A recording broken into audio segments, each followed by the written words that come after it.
آیا تا به حال احساس کردین که زندگی مالی شما همیشه یک قدم عقب‌تر از اون چیزیه که انتظارش رو دارین؟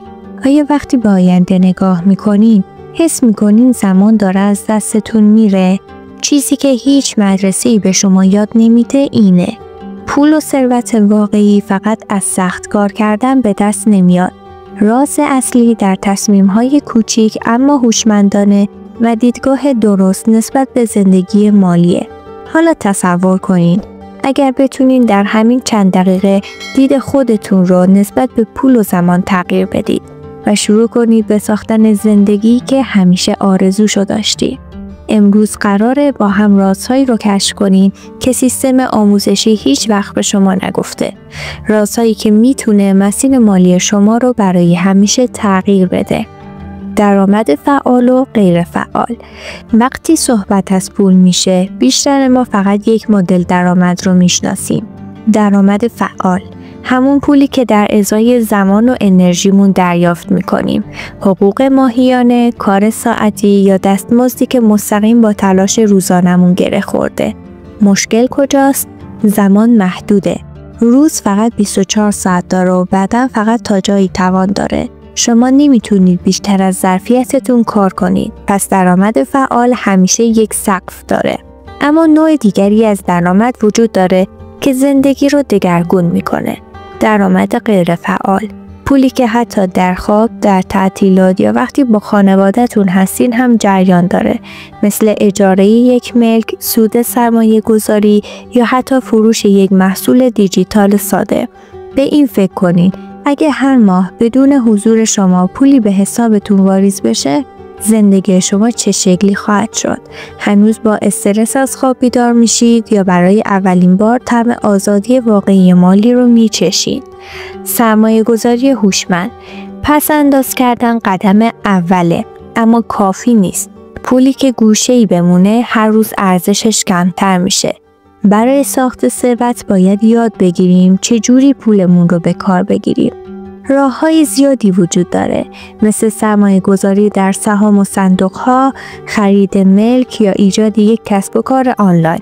بعضی مسیرها ریسک بیشتری دارن، بعضی‌ها مطمئن‌ترن، اما همشون یک نقطه مشترک دارن: اگر پول برای شما کار نکنه، شما مجبوری تا آخر عمر برای پول کار کنین.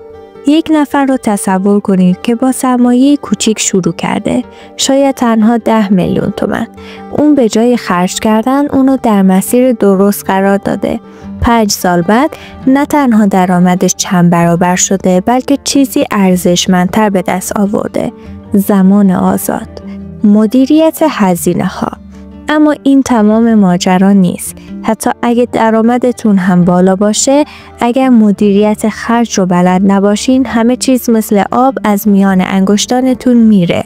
کنترل هزینه‌ها یعنی انضباط، یعنی فهمیدن این که کدوم خرج‌ها ضروری‌اند و کدوم فقط برای پر کردن خلاهای کوتاه مدت زندگی هست. گاهی تنها با کم کردن حتی 10% از هزینه‌های غیر ضروری میتونیم سرمایه‌ای بسازیم که آینده جدید بسازه. شاید لازم باشه از بعضی لذت‌های کوچیک کوتاه مدت بگذریم، اما در عوض آرامشی بلند مدت به دست میاریم. آموزش مالی مستمر. بزرگترین درسی که هیچ مدرسه‌ای به شما یاد نداده اینه: دانش مالی یک بار یاد گرفتنی نیست. باید دائما اون رو بروز کنید. دنیا تغییر میکنه. فرصت‌ها و تهدیدها هر روز شکل تازه‌ای به خودشون میگیرن. کسی که یادگیری رو رها کنه محکوم به عقب ماندنه. کتاب‌ها، پادکست‌ها و منابع معتبر همون چیزی هستند که ذهن شما رو باز نگه می‌دارن. اما دانش بدون عمل فقط یک بار اضافیه. مهم اینه که هر آموخته رو وارد زندگی واقعیتون بکنید. خب تا اینجا درآمد غیر فعال، سرمایه گذاری هوشمند، مدیریت هزینه‌ها و یادگیری مداوم رو شنیدید. اما دونستن کافی نیست. همین الان قبل از پایان ویدیو یک دفترچه وردارید و تنها یک تصمیم مالی بنویسید که از امروز عمل کنید. شاید شروع یک پس‌انداز کوچیک باشه. شاید خرید یک کتاب درباره سرمایه‌گذاری یا حتی یادداشت کردن یک ایده ساده. فقط کافیه اولین قدم رو همین حالا بردارید. و حالا تصور کنید هیچ اقدامی نکنید. 5 سال دیگه در همون نقطه‌ای هستید که امروز هستید. شاید حتی عقب‌تر. اما اگه همین امروز شروع کنید، حتی با کوچکترین قدم میتونین همون مسیری رو برین که بعضی افراد در چند سال به استقلال مالی رسیدن. راز بزرگ در پایان این ویدیو اینه: پول واقعی به سراغ کسایی میاد که براش آمادن، نه کسایی که فقط دنبالش میدوند. هر دقیقه که برای یادگیری و سرمایه گذاری تعلل میکنین، در حقیقت فرصتهای طلایی زندگیتون رو از دست میدین. انتخاب با شماست. ادامه بدین یا عقب بمونید.